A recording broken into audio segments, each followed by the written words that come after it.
Okay दोस्तों, नमस्कार। तो आज हम एक ऐसे टॉपिक पे बात करेंगे जो सिक्योरिटी फील्ड में हर जगह उसकी जरूरत पड़ती है, जिसको हम बात करेंगे security interview for skilled, semi skilled और अनस्किल्ड, तीनों तरह के गार्ड्स या सिक्योरिटी सुपरवाइजर्स या सिक्योरिटी ऑफिसर्स। ये जो एक क्वेश्चनों का एक क्वेश्चन पेपर बनाया है या इंटरव्यू में जो पूछने वाले क्वेश्चंस हैं, ये ग्राउंड लेवल अनुभव के आधार पर मैंने तैयार किया है। किसी जगह पे इससे ज्यादा भी क्वेश्चन हो सकते हैं इंटरव्यू में पूछने के लिए, और किसी में इससे कम भी हो सकते हैं। इसका कोई स्टैंडर्ड मानक नहीं होता है कि हम इंटरव्यू में क्या पूछ सकते हैं। इसीलिए सिविल जॉब में भी आपको पता होगा, इंटरव्यू को हम ब्लाइंड एग्जामिनेशन बोलते हैं। इसका कोई मानक नहीं होता है क्या पूछा जा सकता है और उसको कैसे सेटल किया जाएगा। तो अगर हम बात करें सिक्योरिटी इंटरव्यू की, तो हमारे पास तीन तरह के लोग आते हैं, चाहे वो सिक्योरिटी गार्ड में आए या सिक्योरिटी सुपरवाइजर में आए या सिक्योरिटी अफसर में। अनस्किल्ड लोग भी आते हैं, सेमी स्किल्ड लोग भी आते हैं और स्किल्ड भी आते हैं। इसमें जो क्वेश्चनों का मैंने एक ये खाका तैयार किया है, इसमें तीनों लोगों से इंटरव्यूअर अपने हिसाब से क्वेश्चन चूज करके पूछ सकता है। जब सामने हमारे इंटरव्यू देने वाला अनस्किल्ड है, तो हम अनस्किल्ड के आधार पर इसमें से बहुत से क्वेश्चन उससे पूछ सकते हैं। वो अलग बात है कि हम 5 क्वेश्चन पूछें, 3 क्वेश्चन पूछें, 10 पूछें, वो इंटरव्यूअर के ऊपर है। ये अपना अपना तरीका है कौन किससे क्या पूछना चाहता है। तो अभी हम इसको बात करेंगे क्वेश्चनों का तरीका पूछने का, क्योंकि अलग अलग क्यों पूछा जा सकता है। एक रिटायर्ड डिफेंस पर्सनल हो सकता है, उससे अलग टाइप से पूछा जाएगा। एक सिविलियन हो सकता है, उससे अलग तरीके से पूछा जाएगा। एक सिविलियन स्किल्ड हो सकता है, उससे अलग तरीके से पूछा जाएगा। एक सिविलियन अनस्किल्ड होता है, उससे मतलब कहने का है कि जो जिस लेवल से, जिस उसके बायोडाटा के मुताबिक इंटरव्यूअर को पता लगता है भाई ये किस लेवल का आदमी है, उससे उसी लेवल का क्वेश्चन पूछ सकता है। तो अभी बात करते हैं कॉमन क्वेश्चन की जो लगभग पूछे जाते हैं। और ये जो क्वेश्चन है रेड मार्क में जो है, ये सिक्योरिटी गार्ड लेवल के क्वेश्चन है, जिसमें हम अनस्किल्ड से भी पूछते हैं। सिलेक्शन प्रोसेस तो सामने वाले के ऊपर डिपेंड है, अनस्किल्ड है तो उससे क्या पूछे क्या ना पूछे, अगर लेना ही है तो। अपने बारे में कुछ बताओ, ये क्वेश्चन लगभग हर इंटरव्यू में होता है। सामने वाला इंटरव्यू लेने वाला जानना चाहता है उसका बैकग्राउंड, भाई वो क्या है, उसने क्या एजुकेशन ली है, क्या कुछ है। सिक्योरिटी का अनुभव कितना है, ये भी एक क्वेश्चन है उसके अंदर की बात जानकारी लेने के लिए। मेन क्वेश्चन होता है दिन और रात की ड्यूटी कर सकते हैं या नहीं, क्योंकि कई बार ऐसा होता है सिक्योरिटी लाइन में लोग आते हैं घर से, लेकिन वो नाइट ड्यूटी में सफल नहीं हो पाते, फिर बाद में दिक्कतें खड़ी होती है। तो क्यों ना वो पहले ही पूछ लिया जाए। अगर वो यहीं पे हेजिटेट होते हैं तो हम शायद उनको सिलेक्शन नहीं करेंगे, क्योंकि आगे चल के वो प्रॉब्लम खड़ी हो सकती है। कंप्यूटर का ज्ञान है कि नहीं, अलग कोई ज्ञान, एक्स्ट्रा स्किल। इसका फायदा ये होता है कि जब कोई सिक्योरिटी गार्ड हमारे पास आता है और उसको कंप्यूटर का ज्ञान है, तो हम उसको कुछ समय के बाद उसके अनुभव के आधार पर हम कंप्यूटर ऑपरेटर में उसको ट्रांसफर कर देते हैं, या उससे हम कंप्यूटर ऑपरेटर का काम ले सकते हैं। भविष्य में वो स्किल के बाद कहीं सुपरवाइजर में कन्वर्ट हो सकता है। इसका मीनिंग ये होता है मालूम करने का।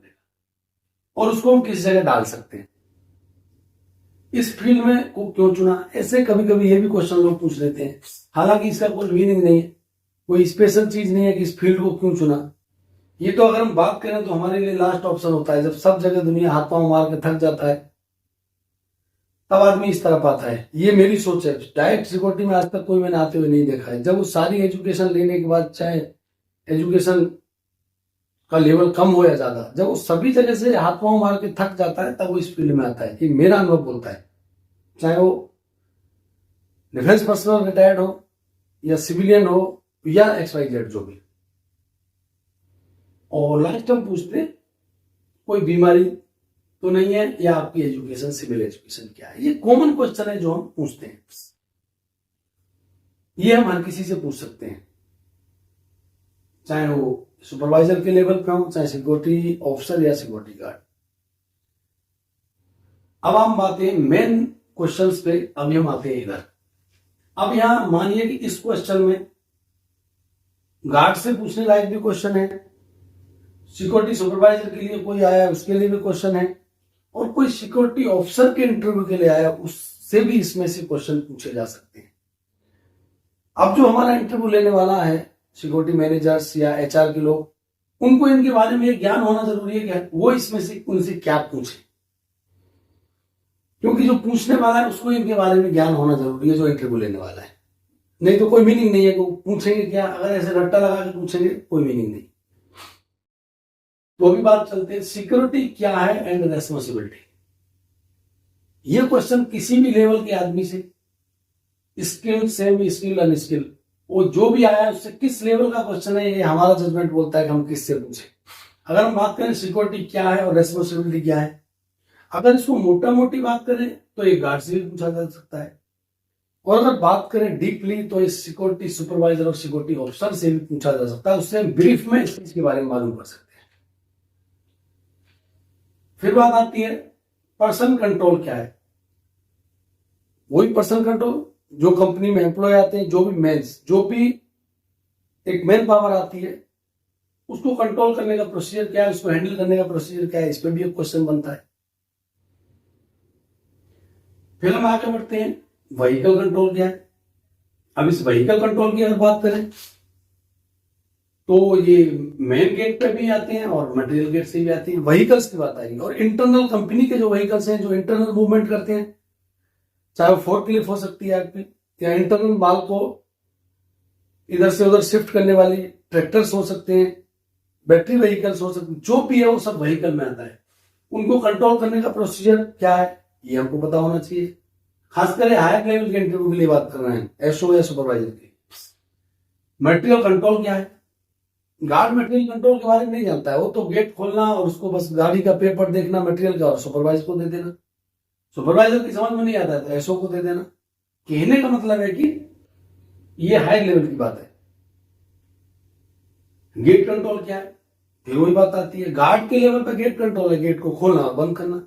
लेकिन गेट पे जो प्रोसीजर्स फॉलो किए जाते हैं, डॉक्यूमेंट्स से लेके हैंडलिंग, विजिटर के साथ हैंडलिंग, गेट पे व्हीकल के साथ हैंडलिंग, जो भी चीज आती है जो गेट पे कंट्रोल की जाती है, चाहे वो अंदर से कोई चीज बाहर जाना हो या अंदर बाहर से अंदर, उसके बारे में जो डीपली नॉलेज है, गेट कंट्रोल क्या है वो इसमें शामिल हो जाएगा। की कंट्रोल क्या है, जो भी लॉक एंड की होते हैं अपनी कंपनी के अंदर, उनको procedure, issue procedure and deposit procedure, उसको कंट्रोल कैसे किया जाता है, उस सिस्टम को उसको फॉलो कैसे कराया जाता है एम्प्लॉय से, या कैसे फॉलो करते हैं सिक्योरिटी के द्वारा, वो ज्ञान। फिर बात आती है सिक्योरिटी गार्ड की ड्यूटी क्या है। तो इस क्वेश्चन को हम सिक्योरिटी गार्ड से भी पूछ सकते हैं, और अगर बात करें तो इससे सिक्योरिटी सुपरवाइजर के इंटरव्यू से भी पूछ सकते हैं, और सिक्योरिटी अफसर के लिए भी कोई इंटरव्यू में आया तो उससे भी पूछ सकते हैं। ऐसा नहीं है हर आदमी सिक्योरिटी गार्ड की ड्यूटी क्या है ब्रीफ में बता सकता है। बहुत लोग ऐसे इंटरव्यू में आते हैं जब हम फेस करते हैं कि वो सिक्योरिटी ऑफिसर या सिक्योरिटी सुपरवाइजर के लिए इंटरव्यू के लिए आते हैं, लेकिन वो एक चीज भी क्लियर नहीं कर पाते हैं, क्योंकि आदमी फ्रेशर आता है। तो हमें ये मैं इंटरव्यू क्यों रखा है एक क्वेश्चन, कि जो भी कहीं जाए, मेरा दोस्त, मेरे साथी जहां भी कोई इंटरव्यू देने जाए, वो थोड़ा थोड़ा इसके बारे में नॉलेज लेके जाए। और जो मेरे वीडियोस जो अपलोड होते हैं आए दिन, हर तीसरे दिन, दूसरे दिन, 8 दिन में 2, उनमें इन्हीं के आधार पे, क्वेश्चन आंसर के आधार पर वो वीडियो मैं तैयार करता हूं। मानिए कि अगर इसमें मैंने 23 क्वेश्चन डाले हैं और कुछ ये, तो इनके ऊपर, हर एक के ऊपर एक वीडियो जरूर अपलोड किया जाएगा, आज नहीं तो कल, आगे पीछे। और इसमें से कुछ कवर हो भी चुके हैं पहले 11 वीडियोज में। हम कहां थे, अब आगे एसएस, सिक्योरिटी सुपरवाइजर की ड्यूटी क्या है। ये ड्यूटी सिक्योरिटी सुपरवाइजर से भी पूछी जा सकती है और सिक्योरिटी ऑफिसर के इंटरव्यू में आने वाले से भी पूछी जा सकती है। पास के प्रकार, पास कितने प्रकार के होते हैं। कभी कभी लोग पास और गेट पास को दोनों को मिक्स कर देते हैं, ये भी एक नॉलेज का सवाल है। पास अलग चीज है और गेट पास अलग चीज है। पास कभी भी मेंस पर्सन के लिए बनाए जाते हैं, और गेट पास कभी भी व्हीकल्स के लिए बनाए जाते हैं, चाहे वो मोटरसाइकिल हो, टू व्हीलर हो, फोर व्हीलर हो, ट्रक्स जो भी है, उनके लिए गेट पास दिए जाते हैं। और साथ में जो मटेरियल के लिए बनाए जाते हैं वो भी गेट पास होते हैं। अगर हम बात करें मटेरियल गेट पास की, तो उसका ही पार्ट है हमारा आरजीपी, एनआरजीपी। तो आरजीपी और एनआरजीपी क्या है? ये तो परफेक्ट तीनों लोगों को, खासकर सुपरवाइजर की हैंडलिंग होती है गेटों पर। सुपरवाइजर और एसओ साहब को इसके बारे में परफेक्ट पता होना चाहिए, डीपली इसका लेन देन, इसमें किसकी अथॉरिटी से आरजीपी एनआरजीपी बाहर जा सकता है, किसकी अथॉरिटी से, क्या एनआरजीपी है, क्या आरजीपी है, सारी डीपली नॉलेज सुपरवाइजर और एसओ को होना ही चाहिए अगर इंडस्ट्रीज में सब कुछ स्मूथली चलाना है तो। क्योंकि एनआरजीपी और आरजीपी एक ऐसा खेल है, इसमें कुछ भी हो सकता है। अगर किसी प्लांट में गड़बड़ झाला वाला है तो ये दोनों खेल हैं, इसको बहुत अच्छी नॉलेज आदमी को इसके बारे में जानकारी होनी चाहिए। क्योंकि कहीं कहीं इसमें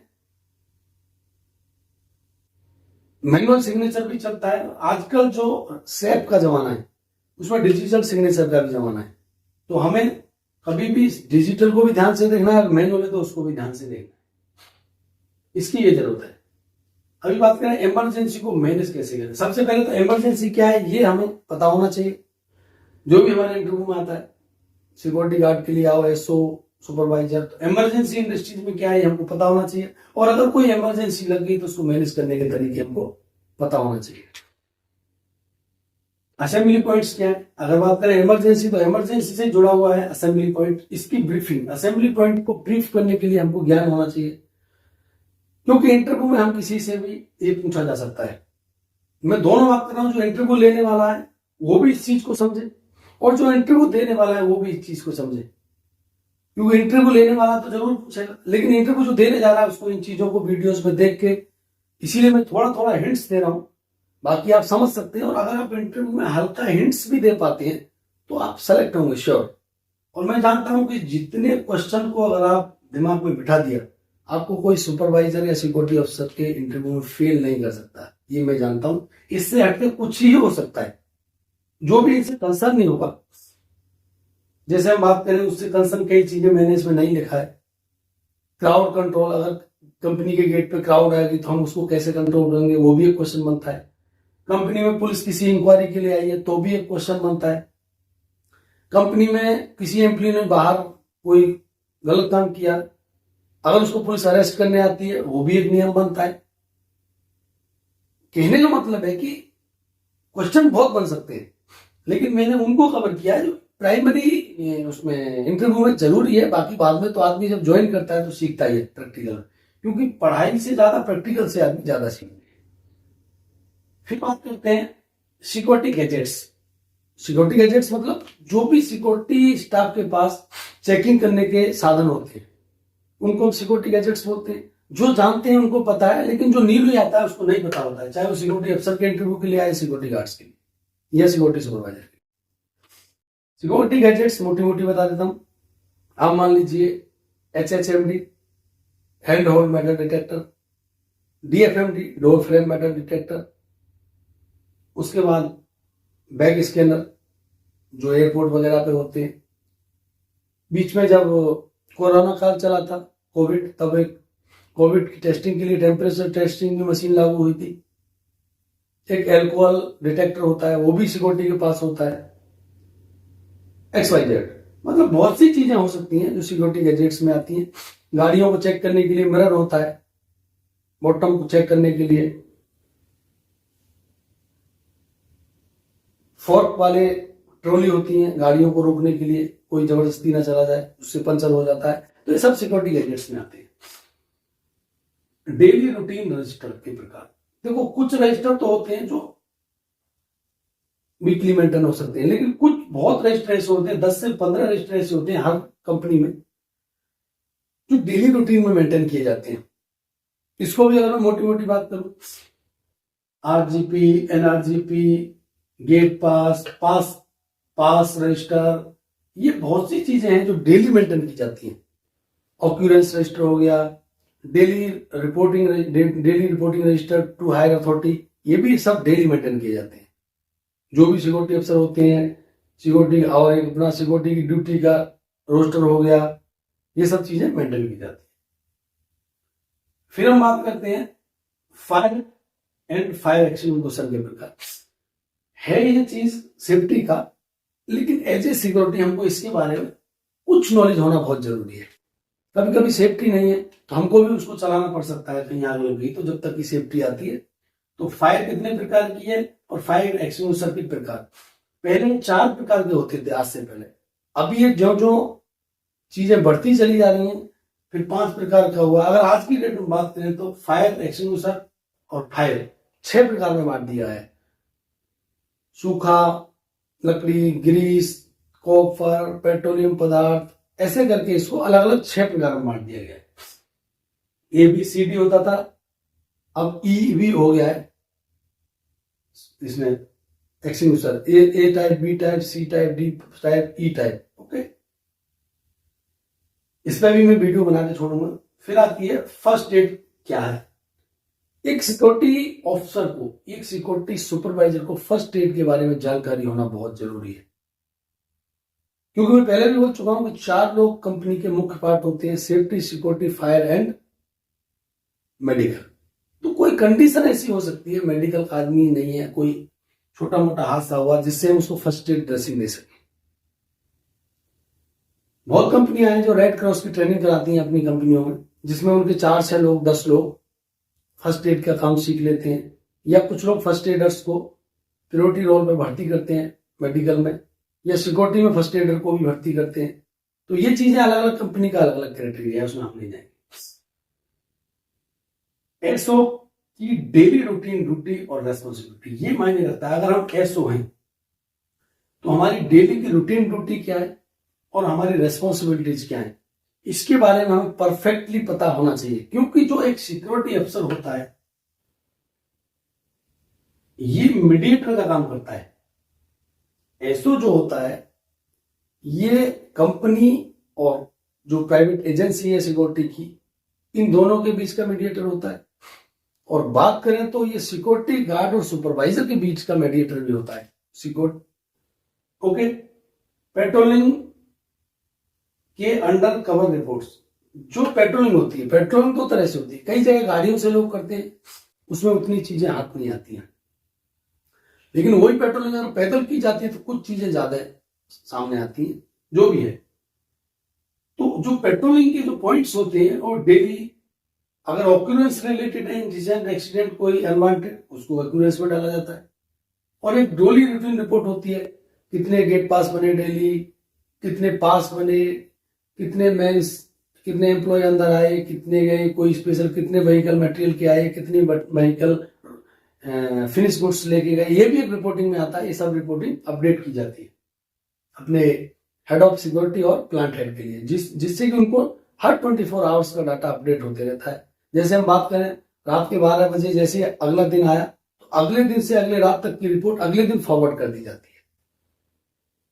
ये ज्ञान क्यों जरूरी है? अगर हमको वास्तव में एक अच्छी ड्यूटी करनी है बगैर किसी हेजिटेट के एक इंडस्ट्री के अंदर, तो ये बहुत जरूरी है इन ड्यूटियों के बारे में। बाकी हम सीखते रहते हैं, हर दिन नए इवेंट सामने आते हैं, घटनाएं होती है, तो उनसे भी हमको सीखने का मिलता है। उसको हम प्रैक्टिकल नॉलेज बोल सकते हैं। एक्सीडेंट एंड इंसिडेंट रिपोर्ट, ये बिल्कुल एक सिक्योरिटी अफसर को एक्सीडेंट और इंसिडेंट में अंतर, ज्यादातर लोग इन दोनों चीज को एक में कवर करते हैं, लेकिन नहीं। माइनर कोई घटना होती है हम उसको इंसिडेंट में डाल देते हैं, और कोई बड़ा हादसा होता है उसको हम एक्सीडेंट में डाल देते हैं, जिसमें जान माल का नुकसान होने वाली बात होती है। उसकी भी एक अलग रिकॉर्ड होता है, ऑक्यूरेंस में डालने के बाद उसको इंसिडेंट एक्सीडेंट रिपोर्ट को तैयार किया जाता है। तो ये भी एक ज्ञान हमारे इंटरव्यू में आने वाले को होना चाहिए। डेबिट नोट क्या है और थीफ्ट केस और मैनेजमेंट। कंपनियों में डेबिट नोट लगाए जाते हैं लोगों के ऊपर, जो भी ड्राइवर्स व्हीकल्स एक्सीडेंट करती हैं, कोई लोग कंपनी के खिलाफ कोई काम करते हैं, चाहे वो एम्प्लॉय हो, चाहे वो वेंडर हो, चाहे कॉन्ट्रैक्ट की लेबर हो, यानी जो भी आदमी जो भी काम करता है जो कंपनी के खिलाफ जाता है, उससे कंपनी को हानि हो सकती है, उस तरह के लोगों के ऊपर डेबिट नोट अप्लाई किया जाता है। और थीफ्ट केस मैनेजमेंट, अगर प्लांट में कोई चोरी हुई है तो उसको मैनेजमेंट करना हमको आना चाहिए, उस केस को रेक्टिफाई करना, उसकी इंक्वायरी करना, और उसकी रिपोर्ट का किस किस को हमें आगे रिपोर्ट देना है, ये चीजें हमें सब कुछ पता होना चाहिए। एसओ का एज ए मीडिएटर क्या रोल है? देखिए अभी बात वही आई कि जो सिक्योरिटी अफसर होते हैं वो एक मीडिएटर का काम करते हैं कंपनी और एजेंसी के बीच में, क्योंकि अगर आपके पास मैन पावर कम है तो कंपनी डायरेक्ट कभी एजेंसी से बात नहीं करती है। मैनेजमेंट वो आपको बात करता है कि भाई आगे बात करिए, ये क्यों नहीं सप्लाई हो रही है मैन पावर, पॉइंट्स क्यों सिक्योरिटी के खाली हैं, इनके बीच में मीडिएटर हो गया। अगर उन पर डेबिट नोट भी मारना है तो एसओ के थ्रू ही मारा जाता है। ऊपर से बात करती है एजेंसी को, कोई रिक्वायरमेंट है, सैलरी बढ़ाने वाली बात है या कोई भी उनके पॉइंट्स हैं, वो भी एसओ के थ्रू मैनेजमेंट तक जाते हैं, एडमिन एचआर तक। और सेम अगर गार्ड और सुपरवाइजरों के बीच में कोई तालमेल नहीं है तो इनके बीच में भी तालमेल बिठाने का काम भी एसओ का होता है। इन दोनों के बीच का भी एसओ मीडिएटर होते हैं, सिक्योरिटी अफसर। और अगर कोई पुराना सुपरवाइजर है और नया एक सुपरवाइजर आता है तो अगर उनको लगता है कि भाई ये तो नया है, कई लोग उसको प्रेस करते हैं, दबाव देते हैं, जो पुराने मजबूत लोग हैं, तो उनकी ड्यूटी बनती है कि गार्ड पहले सबसे पहले अपने सिक्योरिटी सुपरवाइजर से बात करे। अगर सुपरवाइजर उनकी बात नहीं सुनते हैं तो सिक्योरिटी अफसर से बात की जाए, क्योंकि सिक्योरिटी अफसर का काम ही यही है कि सिक्योरिटी जो टीम होती है उसको स्मूथली ऑपरेट करना, उनसे कंपनी के लिए स्मूथली काम लेना और लोगों के बीच में कोई मनमुटाव है उसको दूर करना, उनकी अटेंडेंस लगाना, उनकी सैलरी बनवाना। चाहे वो सिक्योरिटी अफसर दो तरह के होते हैं, एक कंपनी रोल के होते हैं और एक प्राइवेट जो एजेंसी है वो भी अपना एक सिक्योरिटी अफसर रखती है। तो दोनों का रोल एक ही है, उनका अपनी एजेंसी के बेसिस पर, इनका कंपनी के बेसिस पे। क्राइटेरिया दोनों का अलग अलग हो सकता है। ये सब ग्राउंड लेवल प्रश्न है।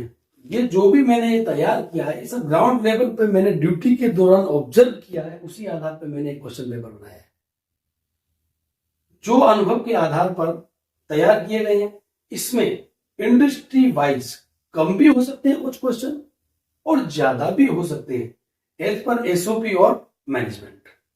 इसमें हम ये नहीं बोल सकते कि कोई, मानो जो भी मेरे साथी इसको देखेंगे, मेरे से भी क्वालिफाइड लोग हो सकते हैं जो इसको देखेंगे या देख रहे होंगे, तो उनको ऐसा लगे ऐसा क्वेश्चन क्यों डाला या ऐसा। इसमें कोई स्टैंडर्ड नहीं है। हमें अपने सामने वाले के असेसमेंट के लिए कि हमें एक अच्छा एम्प्लॉय मिल सके, हमें एक अच्छा सिक्योरिटी गार्ड मिल सके, हमें एक अच्छा सिक्योरिटी सुपरवाइजर मिल सके, हमें एक अच्छा सिक्योरिटी ऑफिसर मिल सके, उस चीज को क्लियर करने के लिए, उस चीज को उनका असेसमेंट करने के लिए, उनके ब्रेन को असेसमेंट करने के लिए, उनके आईक्यू को चेक करने के लिए हमने इस तरह के प्रश्नों का ये एक जाल तैयार किया है।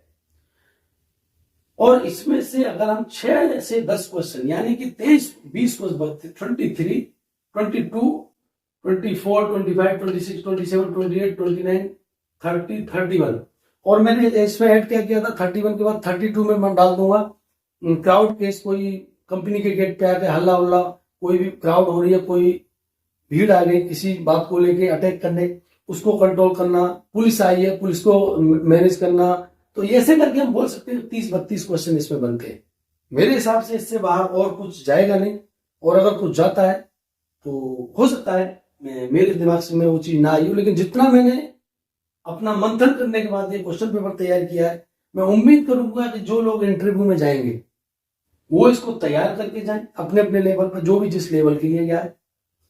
और जो भी लोग इस इंटरव्यू को लेने वाले हैं उनको भी इसके बारे में जानकारी रखें कि सामने वाले से पूछे तो उसके जवाब को हम ठीक से समझ सकें। कभी कभी क्या होता है सिर्फ हम क्वेश्चन पूछते हैं, सामने वाला करेक्ट है लेकिन शायद हम उसमें श्योर ना हो, और अगर हम श्योर हैं तो हम सामने वाले से एक अच्छा रिप्लाई दे सकते हैं और उसके सिलेक्शन में हम उसको सपोर्ट कर सकते हैं। तो दोस्तों मैं उम्मीद करूंगा कि आपको ये बहुत ही अच्छी तरह से समझ में आया होगा। फिर भी अगर आपको ऐसा लगता है कि इसमें कुछ चीज कमी है तो आप कमेंट बॉक्स में जरूर कमेंट्स करें, मैं उसको पूरा करने की कोशिश करूंगा।